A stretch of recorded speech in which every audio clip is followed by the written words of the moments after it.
warahmatullahi wabarakatuh. Hi guys, my name is Cynthia Arianti. I'm from class 55, and today I want to share a little bit about my syntax midterm project. I'm gonna explain it a simple way. So, so basically, syntax is about how words are arranged to make a sentence that actually makes sense. You can think syntax like uh, skeleton or structure of a structure of a language.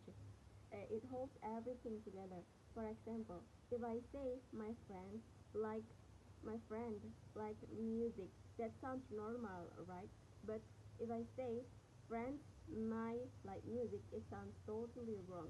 That's because English follows a pattern subject sub the pattern like subject, verb, and then object.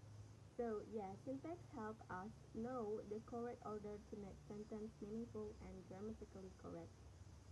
Okay, let's move to the uh, next part, which is the properties of syntax. Which are properties of syntax? There are five main things I learned about syntax. Let me go through them quickly. First is hierarchy. Syntax isn't just about syntax. Let me throw syntax.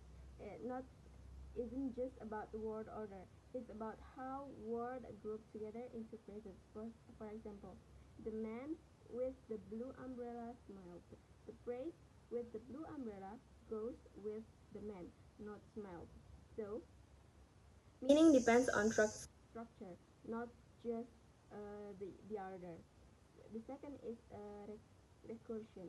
This one is this one this one's kind of cool. It means we can make longer and longer sentences by repeating patterns.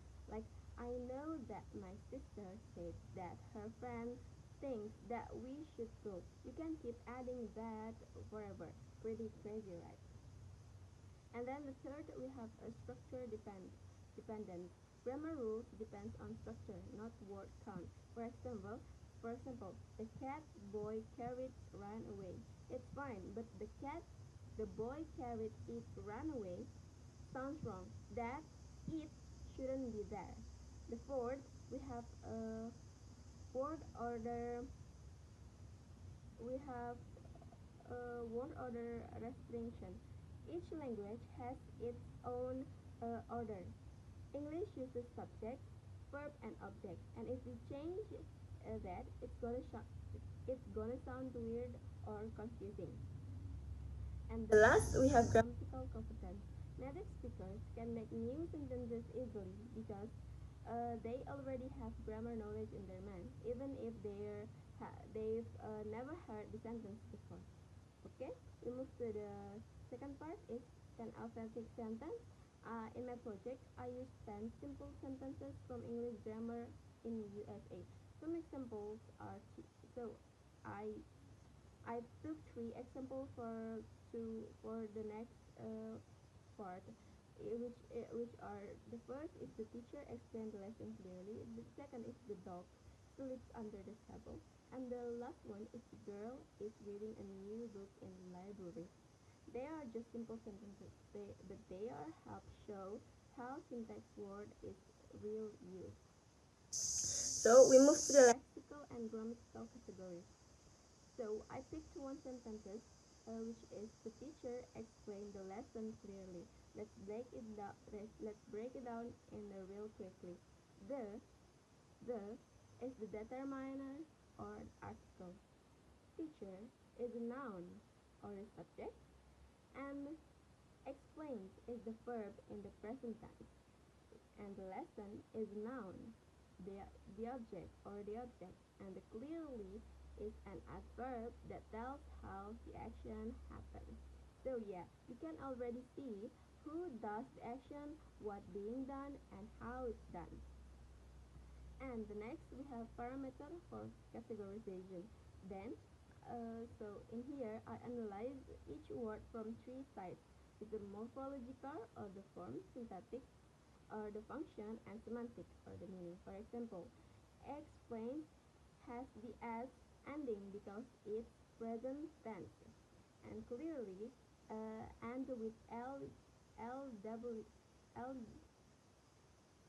L E, so it's an adverb. Next, we have constituents and tree diagram. I analyzed three sentences. My brother plays guitar in every afternoon. The dog sleeps under the table, and the girl is reading a new book in the library. Each sentence has different parts like NP or noun phrase, VP or verb phrase, and PP or professional phrase. For example, in the dog sleeps under the table, the dog is the subject or the noun phrase. Sit under the table is the predicate or verb phrase. And under the table is the prepositional phrase that show place. Then I made the tree diagram to show how each part connected. So, uh, wait a minute. So,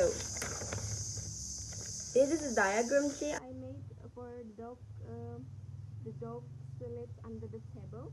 This is like more more breakdown until the smallest part. Like this one is the subject, noun phrase, and verb phrase. Like I told you before, noun phrase um, has two part again, which is the determiner and the noun. And then we have verb phrase, we have a verb and a prepositional phrase.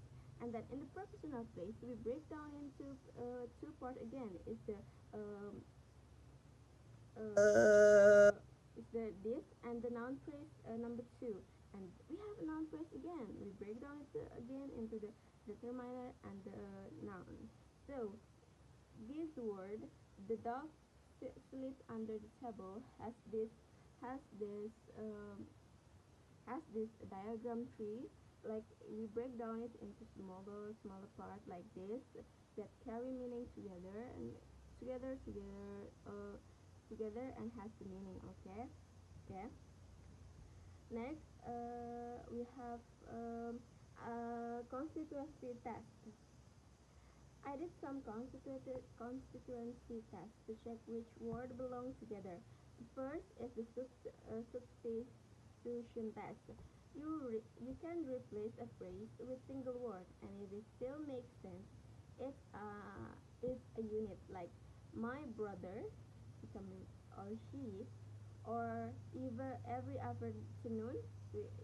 Then, then the movement test. You move a phrase to the front. Every afternoon my brother plays guitar, like that. The first sentence is my brother plays guitar every afternoon. In this movement test, we can move the every afternoon to the front, and then make a new sentence, but still has same meaning. So, and the last is the Q&A test. You ask questions like who plays guitar, what does he play, and when. So, yeah, those tests show which part of a sentence actually work together as one